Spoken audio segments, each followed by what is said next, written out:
எங்களை நேசிக்கிற அன்பும் இரக்கமுள்ள பரமத்தாப்பனே, இதோ இந்த மாலை வேளையிலே இந்த ஒரு நல்ல ஆராதனை வேளை எங்களுக்கு கொடுத்திருப்போது உம்முடைய வாக்கியங்களை நாங்கள் தியானிக்கும் போது எங்களோடு கூட நீர் பேச வேண்டும் என்று கெஞ்சி நிற்கிறோம். அடியார் காத்திருக்கிறோம். ஆவியானவரே, எங்களோடு கூட பேசும். உணர்த்த வேண்டிய காரியங்களை உணர்த்தும்.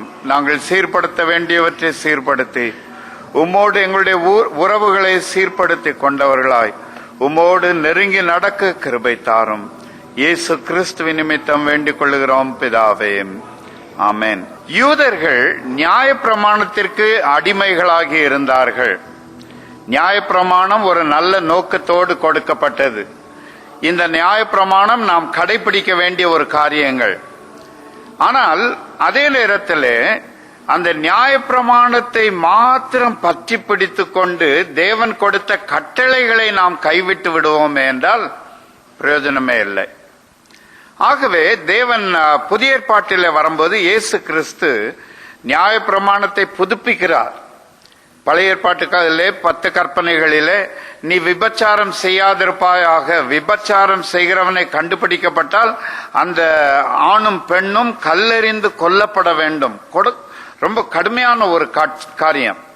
ஆனால் இயேசு கிறிஸ்து அதை புதிய ஏற்பாட்டிலே அவர் சொல்லும் போது, விபச்சாரம் என்றால் ஏதோ சரீர பிரகாரமாக ஈடுபடுகிறது மாத்திரமல்ல, நீ சரீர பிரகாரமாக செயலை செய்ய வேண்டாம், உன்னுடைய சிந்தனையிலே நீ தவறாக யோசித்தாலே அது பாவம் என்று சொல்லிவிட்டார்.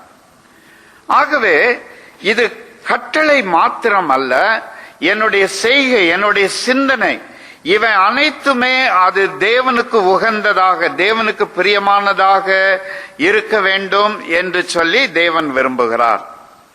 ஆகவே நியாயப்பிரமாணம் நல்லது. ஆனால் அந்த ஆண்டவருடைய வாக்கு தத்தங்களை நாம் பற்றி கொண்டவர்களாய் எவ்விதமாய் நடைமுறையிலே அதை நடைமுறைப்படுத்துகிறோம் என்பது அதைவிட முக்கியமானது. ஆகவே இந்த நியாயப்பிரமாணம் என்பதை பார்க்கும்போது நியாயப்பிரமாணம், உடன்படிக்கை, இந்த 2 வார்த்தைகளை நாம் புரிந்து கொள்ள வேண்டும். காரணம் என்ன? ஆபிரகாம் அவன் வாழ்ந்த நாட்களிலே நியாயப்பிரமாணம், கட்டளைகள் எல்லாம் கிடையாது. 10 கற்பனைகள் கொடுக்கப்படவில்லை. ஆனால் இந்த 10 கற்பனைகள் கொடுக்கப்படுவதற்கு முன்பாகவே ஆபிரகாமோடு தேவன் என்ன செய்கிறார்? ஒரு உடன்படிக்கை பண்ணுகிறார். அவருடைய இந்த உடன்படிக்கை அது மிகவும் வல்லமை உள்ளது. அவர் வாக்கு பண்ணினதிலே வாக்கு மாறாதவர் என்று சொல்லி பார்க்கிறோம். அப்போது தேவன் அந்த ஆபிரகாமோடு அந்த உடன்படிக்கையை அவர் அதை செயல்படுத்தும் போது அந்த விருத்த சேதனத்தை அங்கே கொண்டு வருகிறார். ஆனால் விருத்த சேதனம் பண்ணப்படுவதற்கு முன்பாகவே ஆபிரகாமுக்கு வாக்கு தத்தங்களை அவர் கொடுத்து விட்டார். நான் உன்னை பெரிய ஜாதியாக்குவேன், உன்னை ஆசீர்வதிப்பேன், உன்னை ஆசீர்வாதமாக்குவேன் என்று சொல்லி அவனுக்கு ஆசீர்வாதத்தை அவர் கட்டளையிட்டிருக்கிறார். இவ்விதமாக அந்த உடன்படிக்கை மிகவும் முக்கியமானது. நியாயப்பிரமாணம் தேவனுடைய கட்டளைகள் அல்லது கற்பனைகள், அது பின்பற்றப்பட வேண்டும், கட்டாயமாய் பின்பற்றப்பட வேண்டும். அதை ஒதுக்கி விட முடியாது. நீ வேறு விக்கிரகங்களை வணங்கக்கூடாது என்றால் வணங்கக்கூடாது. வேறு தேவர்கள் உனக்கு இருக்கக்கூடாது. நீ விபச்சாரம் செய்யக்கூடாது, நீ கொலை செய்யக்கூடாது, நீ பிறருடைய பொருளை இச்சிக்க கூடாது. இந்த விதமாக காரியங்கள், இது நாம் இன்றைக்கும் கடைபிடிக்க வேண்டிய ஒரு காரியங்கள். ஆனால் அதிலும் சிறந்த காரியத்தை இயேசு நமக்கு கற்றுக் கொடுத்திருக்கிறார். ஆனால் இது பாவ மனிதனை பரமனின் வழியில் நடத்த கட்டாயப்படுத்தும் பிரமாணங்கள் இவைகள் என்று சொல்லி பார்க்கிறோம். ஆனால் உடன்படிக்கை பாவ மனிதனோடு தேவன் ஏற்படுத்திய உறவு.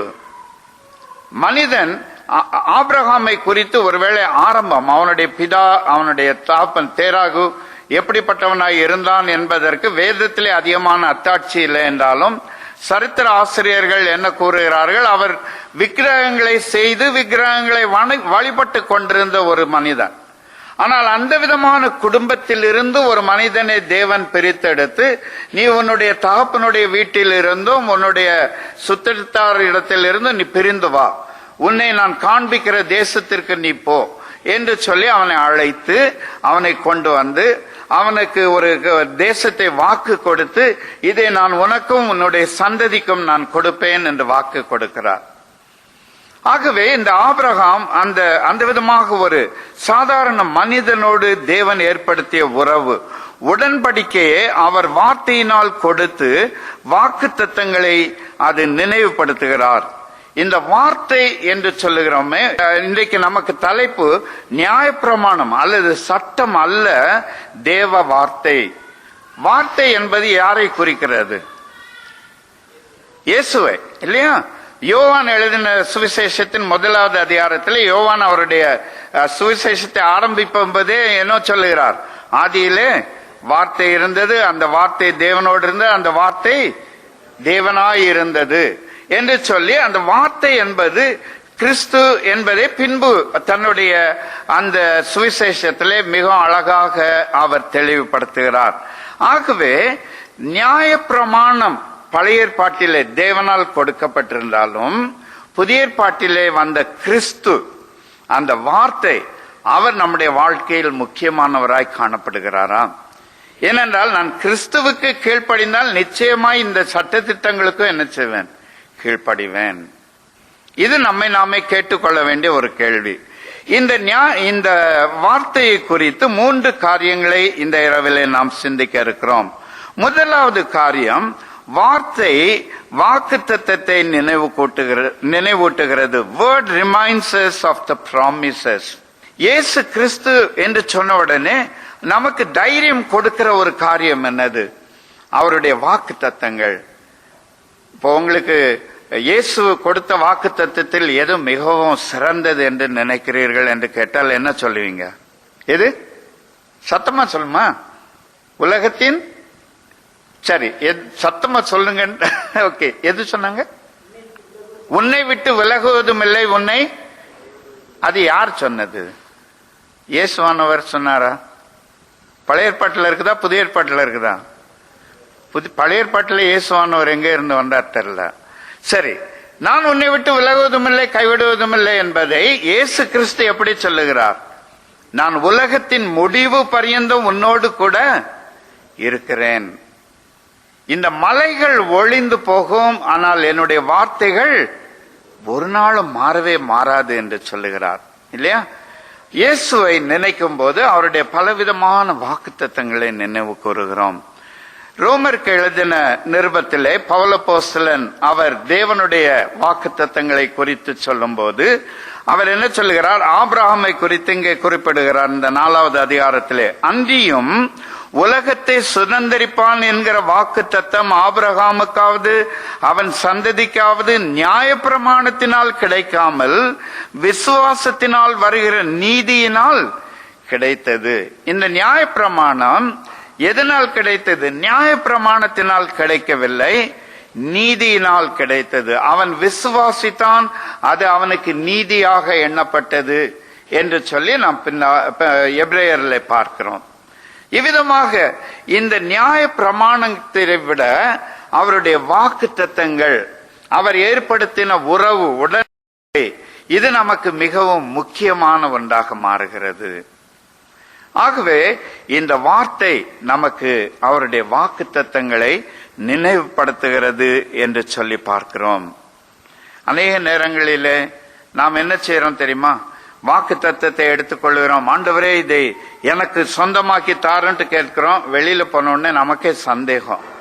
பேதுரு இந்த அலையின் மேல் நடக்க ஆரம்பிச்சார்ல, அதே மாதிரி நானும் உம்மிடத்தில் வருவேன் வாப்பான்னு சொல்லிட்டாரு. வான்னா சின்ன தைரியமா போகணும், அவ்வளவுதான். ஆனால் அவர் அங்க நடக்க ஆரம்பித்து கடைசியில எதை பார்த்தார்? இயேசுவை பார்ப்பதை விட்டு அங்கே குமரி கொண்டிருக்கிற கடலை பார்த்தால் மூழ்க ஆரம்பித்து விட்டார். அநேக நேரங்களிலே நம்முடைய வாழ்க்கையிலே அவருடைய வாக்குத்தத்தங்களை நாம் மறந்து சொல்றோம், வாக்குத்தத்தத்தை பிடித்துக் கொள்கிறேன் என்று சொல்கிறோம், ஆனால் அதை மறந்து விடுகிறோம். இல்லை என்றால் அதை ஏற்றுக்கொள்வதற்குரிய அந்த தைரியம் நம்மிடத்தில் இல்லை. அவர் நினைவுபடுத்துகிறார், மகனே நான் உன்னோடு கூட இருப்பேன்.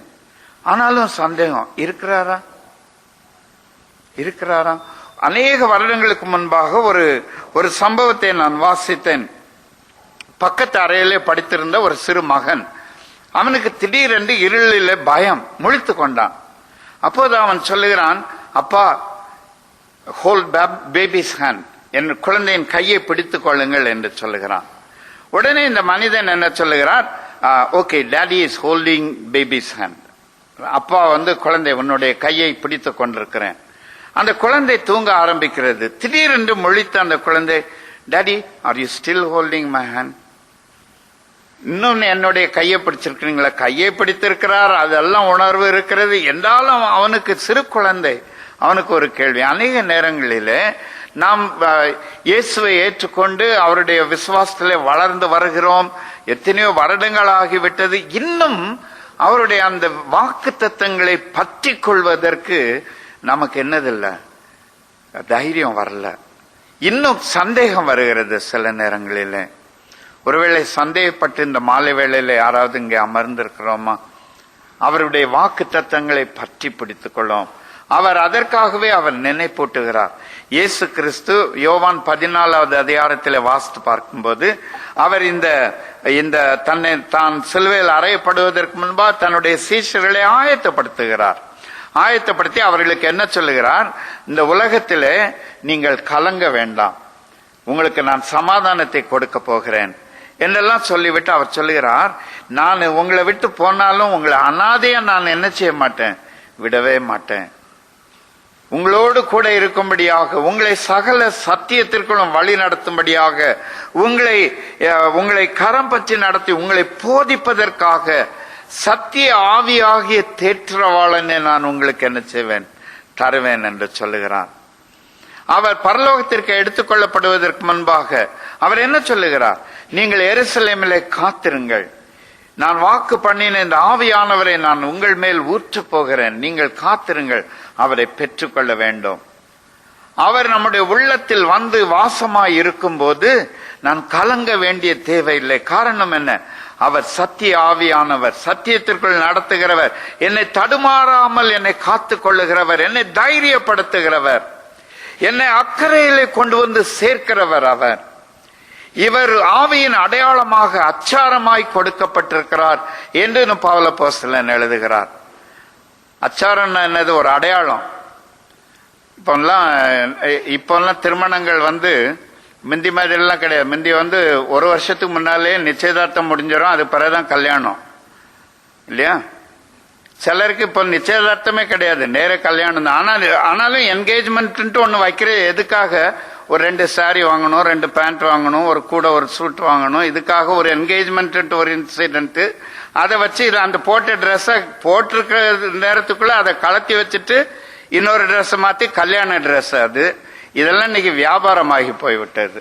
ஆனால் அன்றைக்கு இந்த நிச்சயதார்த்தம் என்ற போது அவர்கள் நிச்சயம் பண்ணும்போது 2 குடும்பத்தாரும் அந்த மாப்பிள்ளையும் பெண்ணும் அங்கே அந்த திருமணம் நிச்சயிக்கப்பட்டதற்கு அடையாளமாய் என்ன செய்தார்கள்? மோதிரத்தை அணிந்து கொண்டார்கள். இன்னைக்கு எந்த விரல்ல எந்த மோதிரம் போட்டிருக்கிறோன்றது நிறைய பேருக்கு தெரியாது. ஏன்னா பொதுவாக என்கேஜ்மெண்ட் இங்க எந்த விரல்ல இருக்கணும்? மோதிரம் போட்டா தானே பாஸ்டர் தெரியும் இல்லையா? இது பொதுவாக அது இடது கையினுடைய இந்த 2வது சுண்டு விரலுக்கு பக்கத்துல உள்ள விரல்ல இருக்கணும். அத ரிங்க இங்க போட்டீங்க, வலது கையில போட்டீங்கன்னா திருமணமானதற்கு அடையாளம். அதுலயே இருந்தது, இப்போ அதெல்லாம் மாறி போயிடுச்சு இல்லையா? எதற்காக இதையெல்லாம் சொல்லுகிறேன்? ஒரு அச்சாரமாய் அடையாளமாய் கொடுக்கப்பட்டிருக்கிறது. இந்த மணமகன் இந்த மணமகளை என்ன செய்ய போகிறார்? நிச்சயிக்கப்பட்டிருக்கிறது, இவர்களுடைய திருமணம் நடந்தேறும். இன்னைக்கு அது கூட நிச்சயம் கிடையாது. மோதிரம் போட்டுக்கிடலாம், எல்லாம் போட்டுக்கிடலாம், நிகழ்ச்சியெல்லாம் நடத்தி காடெல்லாம் அடிச்சு சென்னையில் ஒரு திருமணம் கரெக்டா எல்லாம் பொண்ணு மாப்பிள்ள கோயிலுக்கு வந்தாச்சு, திருமண ஆராதனை. பாஸ்டர் கேட்கிறார், இந்த மணமகனை உன்னுடைய சொந்த புருஷனா ஏற்றுக்கொண்டு எல்லாம் சொல்லி முடிச்சாரு. முடியாது பாஸ்டர் அப்படின்ட்டா. அவ்வளவுதான். டின்னருக்கு ஆட்கள் காத்துட்டு இருக்கிறாங்க, இங்க கோயில் இந்த பொண்ணு முடியாதுன்ட்டா. அதனால இன்றைக்கு இந்த அடையாளங்களுக்கெல்லாம் மரியாதையே இல்லாம போயிடுச்சு. ஆனால் இயேசு கிறிஸ்து அவர் கொடுக்கிற அடையாளம் அது உறுதிப்படுத்தப்பட்டது, அதுல எந்த மாற்றமும் வராது.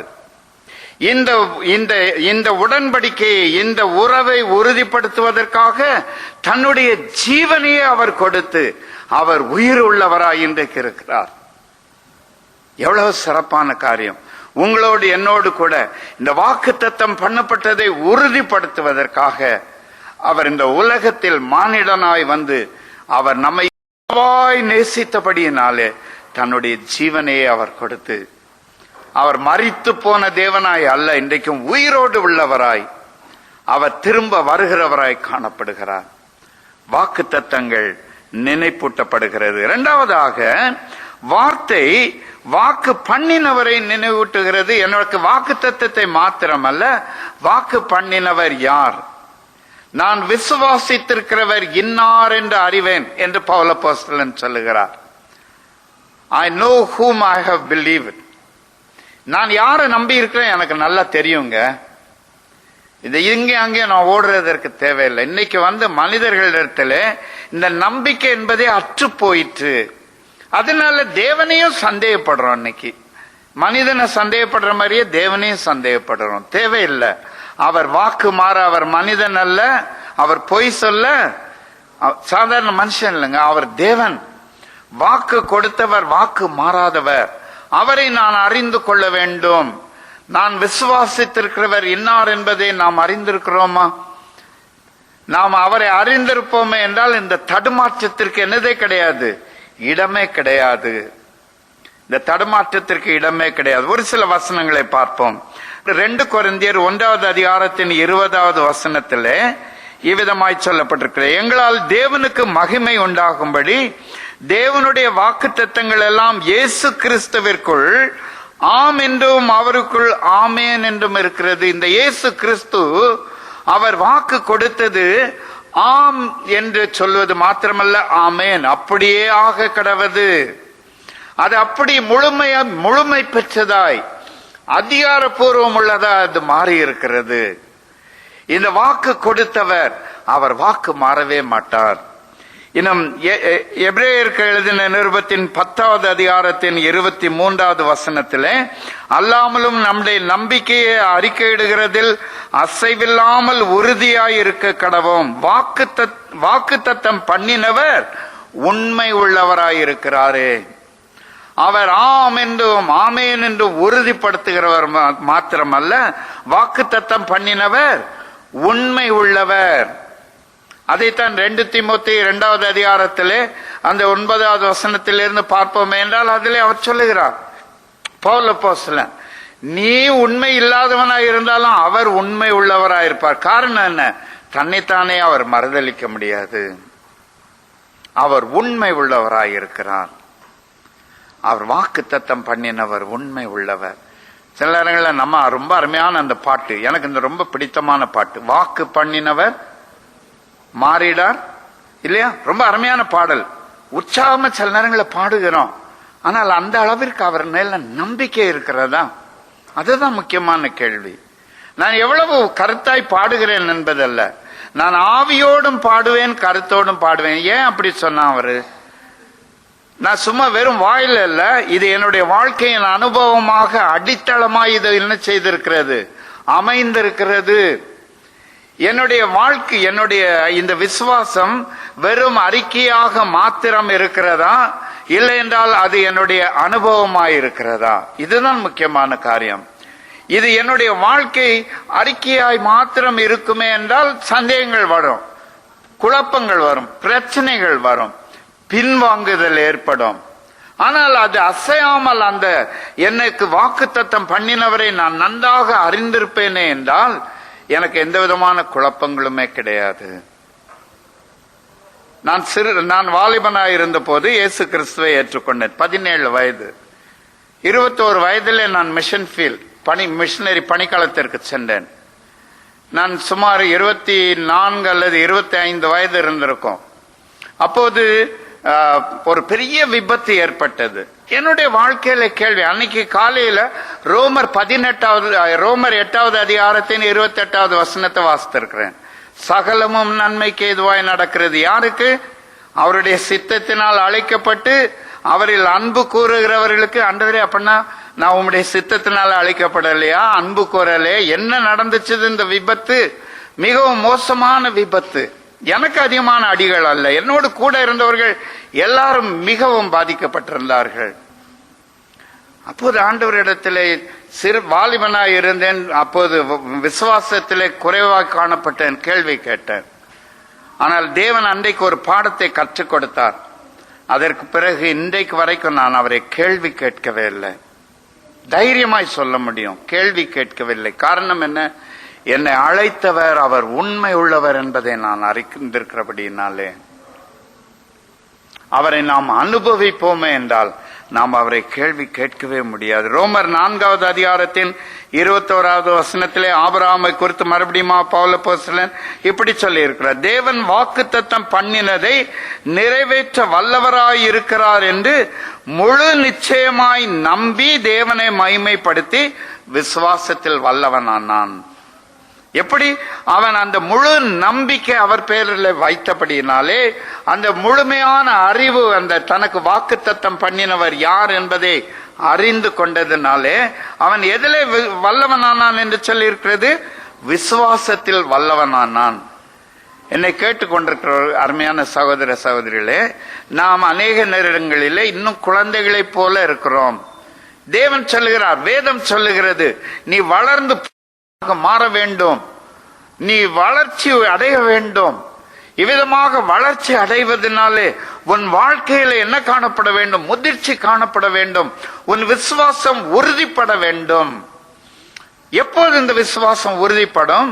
நான் எனக்கு வாக்குத்தத்தம் பண்ணினவரை அறிந்து கொள்ளும் போது. எலிசா தீர்க்கதரிசியினுடைய வாழ்க்கையிலே எலியா எடுத்துக் கொள்ளப்படுவதற்கு முன்பாக எலிசாவின் இடத்திலே சொல்கிறார், அப்பா நீங்க இரு, ஆண்டவர் என்னை இங்க வரைக்கும் அனுப்புகிறார். இல்ல நானும் உங்க கூட வருவேன். அப்போது மற்ற சின்ன தீர்க்கதரிசிகள் வந்து எலிசாவிடத்தில் கேட்கிறார்கள், எலிசாவே தெரியுமா, இன்றைக்கு உன் தலைவர் வந்து ஆண்டவர் என்ன எடுத்துக்கொள்ள போகிறார்? அதற்கு அந்த 3 இடத்திலும் அவர் எலிசா கொடுக்கிற பதில் என்ன? எனக்கு தெரியும், சும்மா இருங்கள். இன்னைக்கு உள்ள வார்த்தையில சொல்லணும்னா, எனக்கு தெரியும்டா, நீ வாய் மூடிட்டு. இன்னைக்கு அப்படிதான் சொல்லுவோம் இல்லையா? அவர் சொல்லுகிறார், எனக்கு தெரியும், சும்மா இருங்கள். I know. அதே போல அந்த எலிசா தீர்க்கதரிசி எலியா தன்னுடைய தலைவனை மாத்திரமல்ல அவருடைய தேவனையும் அறிந்திருந்ததுனாலே தைரியமா என்ன சொல்ல முடிந்தது? எனக்கு தெரியும், ஐ நோ. நீங்க நம்ம சொல்ல முடியுங்களா? எனக்கு தெரியும், நான் நம்பி இருக்கிறவர் யார் என்பதை நான் அறிந்திருக்கிறேன், சொல்ல முடியுமா? பவுல் அப்போஸ்தலன் தீமோத்தேயுக்கு எழுதும்போது அவனை தைரியப்படுத்தும்படியாக இதை எழுதுகிறார், நான் விசுவாசித்திருக்கிறவர் இன்னார் என்று அறிவேன். அவர் அந்த நாள் வரைக்கும், அவருடைய வருகையின் நாள் வரைக்கும் இந்த ஆரம்பித்த விசுவாசத்தை அவர் காத்துக்கொள்ள வல்லவராய் இருக்கிறார். ஆகையால் மகனே நீயும் திடப்படு என்று சொல்லுகிறார். ஒரு வாலிபனை அந்த மகனாக, ஆத்மீக மகனாக தத்தெடுத்து அவனுக்கு தைரியம் கொடுத்து அவனை ஒரு தலைவனாக உருவாக்கி கொண்டிருக்கிறார். அந்த விதமான நேரத்தில் அவர் கற்றுக் கொடுக்கிற காரியம் என்ன? நான் அறிவேன், நீனும் அறிந்து கொள். அதனுடைய வார்த்தை இன்னொரு விதத்திலே அதுதான், நான் அறிந்திருக்கிறேன், நீயும் அறிந்து கொள். இந்த விசுவாசித்திருக்கிறவர், இந்த வாக்கு பண்ணினவர் யார் என்பதை அறிந்திருக்கிறோமா? அநேக நேரங்களிலே நம்முடைய விசுவாசம் எல்லாம் எதை குறித்ததா மாத்திரம் இருக்கிறது? தலைவலி போகணும், காய்ச்சல் போகணும், வேலையில கஷ்டம் வந்துருச்சுன்னா அது போகணும், இதுக்கெல்லாம் ஜெபம் பண்ணணும். நான் வேண்டாம் என்று சொல்லவில்லை. ஆனால் அது மாத்திரம் இல்லைங்க விசுவாசம். சாத்ராக் மேஷாக் ஆபேத்நேகோவினுடைய விசுவாசத்தை போல மாறணும். எங்களுடைய தேவன் எங்களை உம்முடைய கைக்கும் இந்த எரிகிற அக்னிக்கும் காப்பாற்ற வல்லவராய் இருக்கிறார். ஆனால் அவர் தப்புவியாமல் போனாலும் நாங்கள் இந்த விக்கிரகத்தை என்ன செய்ய மாட்டோம்? வணங்க மாட்டோம். ஐயா ராஜாவே, இது அறிந்திருக்க கடவுது. எவ்வளவு தைரியமா ஒரு ராஜாவின் இடத்தில் சொல்லுகிறாங்க பாருங்க. இதை நான் இவர் எனக்கு தெரியும், இந்த கடவுள் எங்களுக்கு தெரியும், இவர் எங்களை தெரிந்தெடுத்தவர், பிரித்தெடுத்தவர், பலவிதமான சோதனையின் சூழ்நிலைகளிலே எங்களை தப்புவித்த இந்த தேவன் இந்த அக்னியில் இருந்தும் தப்புவிக்க முடியும். ஆனால் தப்புவியாமல் போனாலும் கூட நாங்க என்ன செய்ய மாட்டோம்? வணங்க மாட்டோம். ஒருவேளை நாங்கள் கருகி அதிலே செத்து மடிய வேண்டும் என்பது அவருடைய சித்தமாய் இருந்தால் அதற்கு ஒப்பு கொடுப்பானால் பணிய மாட்டோம். காரணம் என்ன? நான் அறிந்திருக்கிறவர் என்னார் என்பதை நான் அறிவேன். நான் விசுவாசித்திருக்கிறவர் இன்னார் என்பதை அறிவேன். சொல்ல முடியுங்களா தைரியமா? இன்றைக்கு மாலை வேளையில நான் விசுவாசித்திருக்கிறவர், எனக்கு வாக்கு கொடுத்தவர், வாக்கு மாறாதவர், இதை நான் அறிந்திருக்கிறேன். அநேக நேரங்களிலே நம்முடைய வாழ்க்கையிலே பலவிதமான சூழ்நிலைகள், தீர்மானங்கள் எடுக்க வேண்டிய சூழ்நிலைகள், பல காரியங்களை குறித்து, ஒருவேளை நம்முடைய வேலையா இருக்கலாம், குடும்பத்தின் காரியங்களா இருக்கலாம், இன்னும் மற்ற பல காரியங்கள், சூழ்நிலைகள், இவைகள் மத்தியிலே நான் கலங்க தேவையில்லை. காரணம் என்ன? வாக்கு பண்ணின உன்னோடு கூட இருப்பேன், உன்மேல் என் கண்ணை வைத்து உன்னை வழி நடத்துவேன் என்று சொல்லுகிற தேவன் அவர் விலகவே மாட்டாருங்க. அவர் நிச்சயமா என்னை நடத்துவார். அந்த வாக்கு தத்தத்தை பண்ணினவர் அவரை நான் அந்த வார்த்தை நினைவு ஊட்டுகிறது. Word reminds us of the one who promised. மூன்றாவதாக வார்த்தை உண்மை உள்ளவனாய் இருக்க என்னை நினைப்பூட்டுகிறது. இந்த வார்த்தை, இந்த வாக்கு தத்தங்கள் தேவனுடைய அந்த நியாயப்பிரமாணங்கள் மாத்திரமல்ல, அவருடைய வார்த்தை, அவருடைய வாக்கு தத்தங்கள் நான் அவருக்கு உண்மையுள்ளவனாய் இருக்க வேண்டும் என்று எனக்கு நினைப்பூட்டுகிறது. நான் கிறிஸ்துவை ஏற்றுக்கொள்வது ஏதோ கொஞ்ச நாளைக்கு இல்ல, 5 வருஷ கமிட்மெண்ட் இல்ல, இது ஒரு பாண்ட் இல்லைங்க, இது அக்ரிமெண்ட் கிடையாது.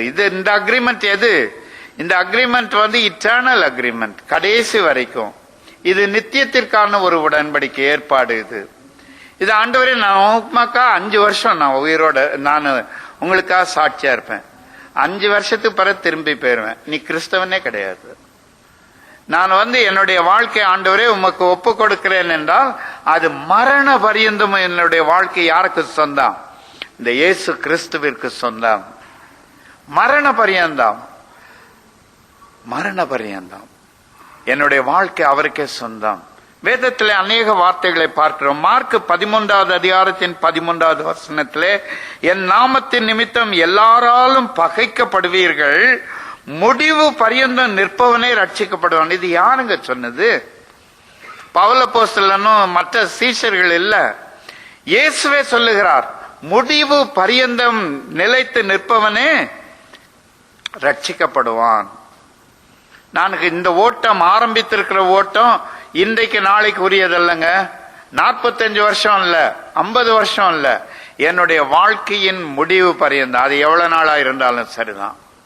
தேவன் அதை விரும்புகிறார். என்னுடைய வாழ்க்கை ஆண்டவரே நான் உம்முடைய கையில ஒப்பு கொடுத்து விட்டேன், அறிந்திருக்கிறேன், இனிமேல் நான் வாழுகிற நாட்கள் எல்லாம் ஆண்டவரே நான் உமக்குரியவன், உமக்குரியவள் என்று சொல்ல முடியுமா? தேவன் அதைத்தான் விரும்புகிறார், முடிவு பரியந்தமும். எபிரேயர் 6வது அதிகாரத்தினுடைய 12வது வசனத்திலே, உங்களுக்கு நம்பிக்கையின் பூரண நிச்சயம் உண்டாகும்படி நீங்கள் யாவரும் முடிவு பரியந்தம் அப்படியே ஜாக்கிரதையை காண்பிக்க வேண்டும் என்று ஆசையாயிருக்கிறேன். எபிரேயருக்கு எழுதின நிருபத்தை எழுதினவர் சொல்கிறார், பூரண நிச்சயம் உண்டாகும்படி, நம்பிக்கையின் பூரண நிச்சயம் உண்டாகணுமா? என்ன செய்ய வேண்டும்? முடிவு பரியந்தம் நான் ஜாக்கிரதையை காத்து கொள்ள வேண்டும். I have to watch myself till the end. முடிவு பரியந்தம். இயேசு கிறிஸ்துவினுடைய இந்த வாழ்க்கை ஓட்டத்திலே இடையில நின்னுட்டேன்ட்டு சொல்றதுக்கு இடமே கிடையாதுங்க. நான் நேற்று வாலிபர்களுக்கு வேத ஆராய்ச்சி நடத்தி கொண்டிருக்கும் போது, அடுத்த வாரத்தில் அவர்களுக்கு ஒரு படக்காட்சியை காண்பிக்கிறேன், சின்ன ஒரு கிளிப்பிங். அதிலே சில ஆண்டுகளுக்கு முன்பாக ஒரு ஓட்ட பந்தய வீரர், அவர் வேகமாய் ஓடுகிறார். அது எத்தனை மீட்டர் சரியா ஞாபகம் இல்ல, ஏதோ நல்ல நீளமான ஓட்டம், அநேக சுற்றுகள் அவர்கள் சுற்றி வர வேண்டும். நல்ல முன்னால ஓடிட்டு இருக்கிறார். இன்னும் முடிப்பதற்கு அந்த கடைசி அந்த ரவுண்ட் அவங்க பாதி தூரத்தை தாண்டி விட்டார். நல்ல லீடிங்ல வந்துட்டு இருக்கிற, திடீரென்று தொடையை பிடித்து கொண்டு அப்படியே ஒத்த காலில் குதிச்சு ஓடுகிறார். அப்படியே உட்காந்துட்டாரு, காலில் மசல் பிடித்து விட்டது. எல்லாம் முந்திட்டாங்க. இனிமேல் இந்த ஓட்டத்தை ஓடி முடித்து அவருக்கு என்னது கிடைக்க போகிறது இல்ல, பரிசு கிடைக்க போகிறது இல்ல. அவர் சொல்லிருக்கலாம், ஸ்ட்ரெச்சர் கொண்டு வாங்க, என்ன தூக்கிட்டு போயிருங்கன்ட்டு. ஆனால் அவர் என்ன செய்தார் தெரியுமா? அங்க அந்த மெடிக்கல் அட்டெண்டன்ஸ் வர்றாங்க, எல்லாம் வர்றாங்க, அவர்கள் எல்லாம் தள்ளி விட்டு ஒற்றை காலிலே குதித்து குதித்து ஓடுகிற, எப்படியாவது இந்த ஓட்டத்தை நான் என்ன செய்ய வேண்டும்? முடிக்க வேண்டும். அப்போது உள்ளத்தை உருக்குகிற ஒரு காட்சி. அங்கே கூட்டத்தில் இருந்து ஒரு மனிதர் தாண்டி உள்ளே ஓடி வருகிறார். போலீஸ் எல்லாம் நிறுத்த பாக்குறாங்க. அவன் அவங்களெல்லாம் தள்ளி விட்டுட்டு ஓடி வருகிறார். யார்? அந்த பையனுடைய தகப்பன். அவன் ஓடி உடனே அவருடைய தகப்பனுடைய தோளில கைகளை போட்டுக் கொள்ளுகிறான். போட்டுக்கொண்டு அந்த தகப்பனார் சொல்லுகிறார், போதும், இதோட நிறுத்திக்கொள். சொல்லுகிறார், இல்லை நான் ஓடி முடிக்க வேண்டும். தாப்பனார் சொல்லுகிறார், அப்படி என்றால் 2 பேரும் சேர்ந்து ஓடுவோம். தாப்பனுடைய தோளிலே கையை போட்டுக்கொண்டு ஒற்றை காலிலே குதித்து குதித்து ஓடி வருகிறார். அந்த தாண்டும் கோட்டு அருகாமையிலே வந்தவுடனே தகப்பன் ஒதுங்கி நிற்கிறார். இந்த பையன் ஓடி ஒற்றை காலிலேயே ஓடி அந்த ஓட்டத்தை முடிக்கிறான். அங்கே பார்வையாளர்கள் பெருந்திரளாய் கூடியிருந்தவர்கள் அனைவரும் எழுந்து நின்று கரவொலி எழுப்புகிறார்கள். பரிசு கிடைக்கவில்லை, ஆனால் பாராட்டை பெற்றுக் கொண்டான்.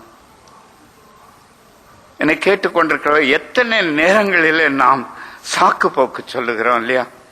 சூழ்நிலையை, மற்றவர்களை, மற்ற விதமான காரியங்களை சாக்கு போக்கு சொல்லி இதுதான் என் ஓட்டத்தை தடை செய்கிறது என்று எந்த காரியமும் ஒரு கிறிஸ்தவனை தடை பண்ணவே முடியாது. அவருடைய வாக்குத்தத்தங்கள் நம்மோடு கூட இருக்கும்போது முடிவு பரியந்தம் நான் ஓடி முடிக்க வேண்டும், இது தேவனுடைய எதிர்பார்ப்பு. இல்லை என்றால் என்னுடைய ஓட்டம் பிரயோஜனமற்றதாய் போய்விடும்.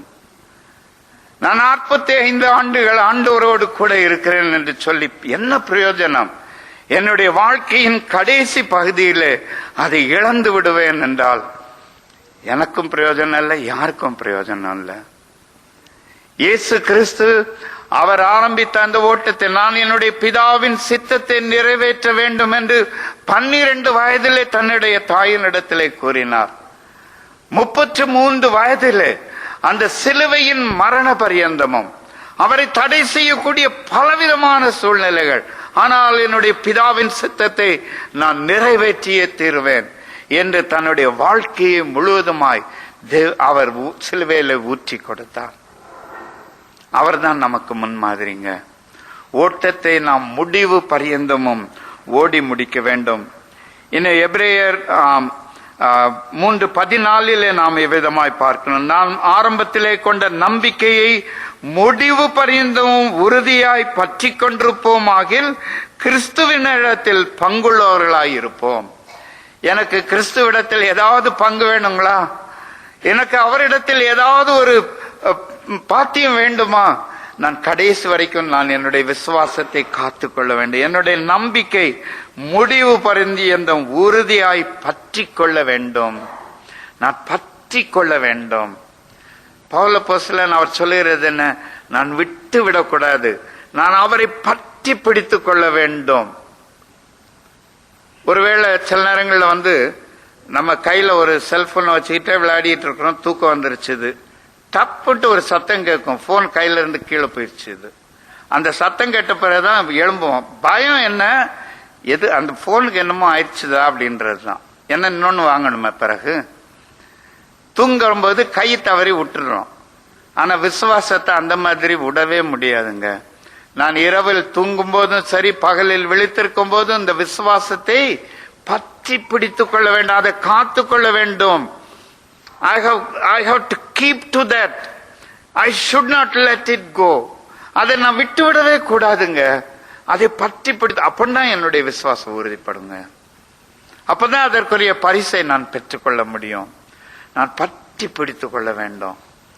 நீ நிறைய பேருக்கு சர்வீஸ் நடக்கும் போதே பற்றி பிடித்துக்கிட்டு இருக்கிறது என்னது? செல்போன் தான் இல்லையா? இங்க தலை நேரம் இருக்காது, குனிஞ்சிருக்கும், தெரியும் அங்க செல்போன்ல ஏதோ ஓடிட்டு இருக்குது. நிறைய நேரங்கள்ல இன்னைக்கு ஃபேஸ்அப் இதெல்லாம் என்னது ஃபேஸ்புக்கா, சரி ஏதோ ஒண்ணு, இதெல்லாம் என்கிட்ட கிடையாது, அதனால அது தெரியும் தெரியாது. ஏன்னா அதுதான் நமக்கு இன்னைக்கு பெரிய இது. பார்த்துக்கோங்க, உடனே நியூஸ். ஆமாங்க, கடவுள்கிட்ட இருந்து வர்ற நியூஸ் எல்லாம் உடனே கிடைக்குதா? அது வாட்ஸ்அப்ல வராத இல்லையா? எவ்விதமாக எதை பற்றி பிடித்து, நான் செல்போன் தப்புன்னு சொல்ல, வாட்ஸ்அப் பேஸ்புக் தப்புன்னு சொல்ல வரல. ஆனால் அதில் காட்டுகிற ஆர்வமும் நாட்டமும் இயேசு கிறிஸ்துவை பற்றி பிடித்துக் கொள்வதில் இருக்கிறது. அதுதான் என்னுடைய கேள்வி. இன்றைக்கு நம்ம நிறைய நேரங்களில் இந்த மாடர்ன் கேட்ஜெட்ஸ் ரொம்ப நல்லதுங்க, ஆனா அதுவே என்னை அடிமையாக்கி விடும் என்றால் அது என்னை தேவனுடைய விசுவாசத்தில் இருந்து பிரித்து விடும். ஜாக்கிரதையை காத்து கொள்ளுவோம்.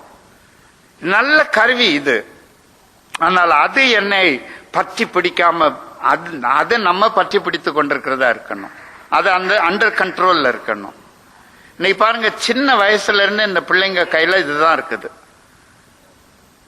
அந்த பிள்ளைங்க கையில அது கொடுத்துட்டு இன்றைக்கு அதுங்க வளர்ந்து வரும்போது என்னது, பைபிளே தெரியாது. இந்த கார்ட்டூன் அந்த கார்ட்டூன் என்னெல்லாமோ கார்ட்டூன்லாம் தெரியும், பைபிள்ல உள்ள கதையே தெரியாதுங்க. சில வாலிப கூட்டங்கள்ல நான் போயிட்டு ஏதாவது ஒரு ரெஃபரன்ஸ் சொன்னேன்னா அந்த பிள்ளைங்க பைபிள் தேடுறத வச்சே தெரியும் இந்த பிள்ளைகளுக்கு எவ்வளவு வேத அறிவு இருக்கிறது என்று. பரிதாபமா இருக்கிறது இன்றைக்கு. எனக்கு நல்ல ஞாபகம் இருக்கிறது, 5 வயதாகும் போது என்னுடைய தாப்பனார் எனக்கு வேதாகமம் வாங்கி கொடுத்தார். நான் 4வது வகுப்பு வர்றதுக்குள்ள, அதாவது கிட்டத்தட்ட 9 வயசு ஆகிறதுக்குள்ள வேதாகமத்தில் உள்ள அத்தனை புஸ்தகங்களின் பெயரையும் பாராமல் சொல்ல வேண்டும். வேத வசனங்களை அவ்வளவாக கற்றுக் கொடுத்தார்கள். அந்த விதமாக கற்றுக்கொண்டதுனால இன்றைக்கு அது பயனுள்ளதா இருக்கிறது. நாம் அவரை பற்றி பிடித்துக் கொள்ள வேண்டும். அவருடைய வாக்கு தத்தங்களை, அவரை, இந்த வாக்கு பண்ணினவரை நான் பற்றி பிடித்துக் கொள்ள வேண்டும். அப்பதான் உறுதியாக கடைசி வரை நான் நிற்க முடியும். பிலிப்பியர் 1வது அதிகாரத்தின் 5, 6வது வசனங்களிலே பவுல் அப்போஸ்தலன் அந்த பிலிப்பியர் சபையை குறித்து விதமாய் சொல்கிறார். உங்களில் நற்கிரியையை தொடங்கினவர் அதை இயேசு கிறிஸ்துவின் நாள் பரியந்தம் முடிய நடத்தி வருவார் என்று நம்பி நான் உங்களை நினைக்கிற பொழுதெல்லாம் என் தேவனை ஸ்தோத்தரிக்கிறேன். ஒரு திருச்சபையை குறித்து பவுல் அப்போஸ்தலன் விதமாய் சொல்லுகிறார். ஐயா, உங்களில் ஆரம்பித்த இந்த விசுவாசம் இது கடைசி வரை அவர் காத்து கொள்ளுவார் என்ற உறுதியான நம்பிக்கை எனக்கு இருக்கிறது. நீங்களும் அதை காத்துக் கொள்வீர்கள். ஆகவே உங்களை நினைக்கும் போதெல்லாம் நான் தேவனை ஸ்தோத்தரிக்கிறேன். நம்மை பற்றி, நம்முடைய சபையை பற்றி ஆண்டவர் இல்லைன்னா ஒரு ஊழியக்காரர் இந்த விதமா சொல்ல முடியுமா? உங்களை நினைக்கும் போதெல்லாம் நான் ஆண்டவரை ஸ்தோத்தரிக்கிறேன், இந்த உறுதியான விசுவாசத்தில் நிலைத்திருக்கிறீர்கள் என்று தைரியமா சொல்ல முடியுங்களா? தேவன் அதை எதிர்பார்க்கிறார். முடிவு பரியந்தம் நிலை நிற்பவனே ரட்சிக்கப்படுவான், இல்லைன்னா இழந்து போவான். இந்த மோட்ச பிரயாணம் என்ற கதையை எத்தனை பேர் நீங்க வாசித்திருக்கிறீங்க, இல்லைன்னா அந்த படம் பார்த்திருக்கிறீங்க தெரியல. அதுல அந்த கிறிஸ்டியன் அவன் அவனுக்கு எத்தனையோ இடர்பாடுகள், இடையில் வழி விலகி போகும் சூழ்நிலை, சந்தேகம் என்றும் சேற்றில விழுந்து போகும் சூழ்நிலை. ஆனால் கடைசியில அவன் தொடர்ந்து அவரை பின்பற்றினதினாலே அந்த மோட்ச வாசலின் அருகே வந்து சேருகிறதை பார்க்கிறோம். ஒருவேளை நம்முடைய வாழ்க்கையிலே சோதனைகளே வராது என்று சொல்லவில்லை. சோதனைகள் வரலாம், கஷ்டங்கள் வரலாம், பாடுகள் வரலாம், எதிர்ப்புகள் வரலாம். ஆனால் இவைகள் எல்லாவற்றின் மத்தியிலும் இந்த வாக்கு பண்ணினவர், வார்த்தையாயிருக்கிற கிறிஸ்து, அவரை நம்முடைய சொந்தமாக்கி கொள்வோமே என்றால் நாம் கலங்க தேவையில்லை. நம்முடைய பிரயாணம் முற்று பெறும். சந்தேகத்திற்கு அங்க இடமே கிடையாது. அவர் நடத்துவார். அவர் ஆரம்பித்தவர், அவர் கடைசி வரைக்கும் அவர் முடிக்க வல்லவராயிருக்கிறார் என்பதை அறிந்திருக்கிறோம். எத்தனை சாட்சிகளை நாம் கேட்கிறோம் இல்லையா? எவ்வளவு கொடிய சூழ்நிலைகள் மத்தியிலும் அந்த உறுதியான நம்பிக்கை வெளிப்படுகிறதை பார்க்கிறோம். நேத்தன் நுங்குங்கா என்று சொல்லி ஒரு அருமையான தம்பி, நான் வேதாம கல்லூரியில படிக்கும்போது, நான் செகண்ட் இயர் படிக்கும்போது ஃபர்ஸ்ட் இயர்ல வந்து சேர்ந்தான். அவன் உகாண்டா தேசத்திலிருந்து வந்திருந்தான். அந்த நாட்களிலே இடியமீன் என்று சொல்லுகிற மனிதன் கிறிஸ்தவர்களை அதிகமாக துன்புறுத்தி பலவிதமான பாடுகள் சென்று கொண்டிருந்த நேரம், அவன் இங்கே இந்திய தேசத்திலே இந்த வேதாம கல்லூரிக்கு வரும்போது அவனுக்கு இந்த திருமணம் நிச்சயிக்கப்பட்டிருந்தது. ஆனால் 4 வருடங்கள் அவன் படித்து முடிக்க வரைக்கும் இந்தியாவிலே இருந்து, அவன் 4 வருடம் படித்து முடித்து அவன் திரும்ப செல்ல வேண்டிய நேரம். அப்போது அவனுக்கு அநேக நண்பர்கள், இந்த விடுமுறை நாட்கள் எல்லாம் அவனுக்கு சொந்த ஊருக்கு போக முடியாது. ஆகவே அநேகர் டேர்ன் போட்டு எங்க வீட்டுக்கு இத்தனாம் தேதி வந்துடும், உங்க வீட்டுக்கு இப்படி என்று சொல்லி அவனை ரொம்ப சந்தோஷமாய் காத்து கொண்டார்கள். கடைசியில அவன் பிரிய வேண்டிய சூழ்நிலை. அப்போது நண்பர்களாக கூடியிருக்கும் போது கண்ணீர் மல்க அவன் கூறின காரியம் என்ன தெரியுமா?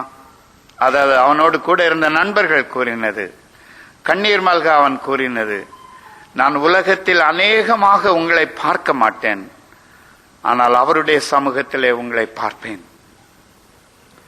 இந்த உலகத்திலே உங்களை அநேகமாக பார்க்க மாட்டேன், ஆனால் அவருடைய சமூகத்திலே உங்களை பார்ப்பேன். இதுதான் அவனுடைய ஃபேர்வெல் வேர்ட்ஸ்.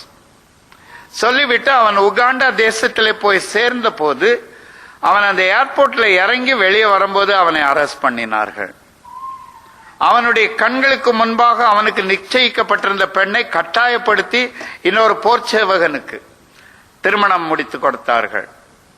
இதெல்லாம் அவனுக்கு வேதனைக்குரிய காரியங்கள். என்றாலும் ஆண்டவரே, இதை நீர் அனுமதிப்பீரே என்றால் நான் ஏற்றுக்கொள்ளுகிறேன். கடைசியிலே அவன் அங்கே உள்ள அந்த போர் வீரர்கள் அவனை சுட்டு கொண்டார்கள். விசுவாசத்திற்காய் உயிர் கொடுக்க வேண்டிய சூழ்நிலை. ஆனால் கடைசியில சில வருடங்களுக்கு பின்பாக வந்த செய்தி, அவனை சுட்டுக் கொல்லும் போது பரலோகத்திலே பார்ப்போம், see you in heaven was his last word. see you in heaven. கடைசி வரைக்கும் தன்னுடைய விசுவாசத்தை காத்து கொண்டான். இன்னும் எத்தனையோ சம்பவங்களை சொல்ல முடியும், உள்ளத்தை உருக்குகிற சம்பவங்கள். ஆனால் இதை மாத்திரம் கேட்டுட்டு கண்ணீர் வடித்து விட்டு ஸ்தோத்திரம் என்று சொல்லி போறதுக்கு இல்லைங்க. நம்முடைய வாழ்க்கை அந்த விதமாக அமையுமா? நாம் இன்றைக்கு அவருடைய பந்தியிலே நாம் சேர காத்து கொண்டிருக்கிறோம். நமக்கு நினைவுபடுத்துவது என்ன? இயேசு கிறிஸ்து அவர் தேவனுடைய குமாரன். அவரை இந்த உலகத்தின் பலவிதமான சோதனைகள் அவரை பிரிக்கவே முடியவில்லை. ஒரே காரியம், என்னுடைய பிதா எதற்காக என்னை அனுப்பினாரோ அதை நான் முடிக்க வேண்டும். அவர் முடித்து உயிர்த்தெழுந்தவராய் அவர் இன்றைக்கும் அவர் பரலோகத்தில் வீற்றிருக்கிறார். உங்களுக்கும் எனக்கும் ஒரு வாசஸ்தலத்தை அவர் ஆயத்தப்படுத்தி கொண்டிருக்கிறார். இந்த வாக்கு பண்ணினவர், இந்த வார்த்தையை நாம் விசுவாசிப்போமா? நியாய பிரமாணத்திற்கு நாம் முக்கியத்துவம் கொடுப்பது நல்லது, சட்ட திட்டங்கள் நல்லது. ஆனால் அவரை பற்றி பிடித்துக் கொண்டவர்களாய், அன்பினால் அவரை சேவிக்கிறவர்களாக நம்மையே முழுவதுமாக அவருடைய கரத்திலே ஒப்பு கொடுப்போம். தலைகளை வணங்கி ஜெபிப்போம். மாலை வேளையிலே நிச்சயமாய் தேவன் நம்மோடு கூட பேசி இருக்கிறார் என்பதை நான் அறிவேன். ஆண்டவரிடத்திலே நாம் என்ன சொல்லுவோம்? ஆண்டவரே, நான் உம்மோடு இன்றைக்கும் நடந்து கொண்டிருக்கிறேன் என்று சொல்ல முடியுமா? இல்லை என்றால் வாக்குத்தத்தங்களை கேள்வி கேட்கிறவர்களாக, சந்தேகப்படுகிறவர்களாக, இங்கும் அங்கும் அலசடிப்பட்டு கொண்டிருக்கிறவர்களாய் காணப்படுகிறோமா?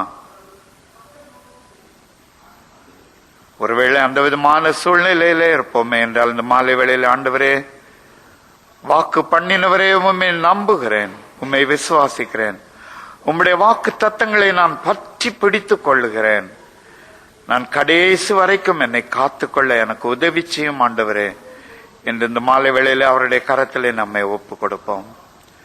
எங்களை நேசிக்கிற அன்பும் இரக்கமுள்ள பரம தகப்பனே, இந்த அருமையான மாலை வேளைக்காக உம்மை ஸ்தோத்திரிக்கிறோம், உம்மை துதிக்கிறோம். எங்களை அழைத்து வாக்குத்தத்தம் பண்ணினவர் நீர் உண்மை உள்ள தேவன். உம்முடைய உண்மையான வார்த்தைகளுக்காக, வாக்குத்தத்தங்களுக்காக, ஆண்டவரே, உம்முடைய பிரசன்னத்திற்காக, நீர் எங்களுடைய உள்ளத்திலே வழி நடத்துவதற்காக கொடுத்திருக்கிற உம்முடைய இந்த பரிசுத்த ஆவியானவருக்காக நாங்கள் ஸ்தோத்திரங்களை ஏறெடுக்கிறோம். ஏதோ நாங்கள் வாயினால் அறிக்கை பண்ணுகிறவர்களாய் மாத்திரமில்லாதபடி அதன்படி செயல்படுகிறவர்களாய் காணப்பட எங்களுக்கு உதவி செய்யும். ஆண்டவரே, இந்த நித்தியத்தை நாங்கள் சுதந்திரமாக்கிக் கொள்ள, அதை நிச்சயப்படுத்திக் கொள்ள எங்கள் ஒவ்வொருவருக்கும் கிருபை தாரும். எந்த விதமான சோதனைகளாய், தடைகளாய் இருந்தாலும் அவைகளை அகற்றி உம்முடைய நாமத்தை உயர்த்த எங்களுக்கு வழி நடத்தும், எங்களை வழி நடத்தும். தொடர்ந்து ஆசீர்வதியும், காத்துக்கொள்ளும். எங்களை தாழ்த்தி உம்முடைய கரத்தில் ஒப்பு கொடுக்கிறோம், ஏற்று வழி நடத்தும். இயேசு கிறிஸ்துவின் நிமித்தம் வேண்டிக் கொள்ளுகிறோம் பிதாவே, ஆமென். ஆமென். நம்முடைய கர்த்தராகிய இயேசு கிறிஸ்துவினுடைய கிருபையும், பிதாவாகிய தேவனுடைய அன்பும், பரிசுத்த ஆவியானவரின் ஐக்கியமும் நம்ம அனைவரோடும் கூட இன்றும் என்றும் சதா காலங்களிலும் இருப்பதாக. ஆமென்.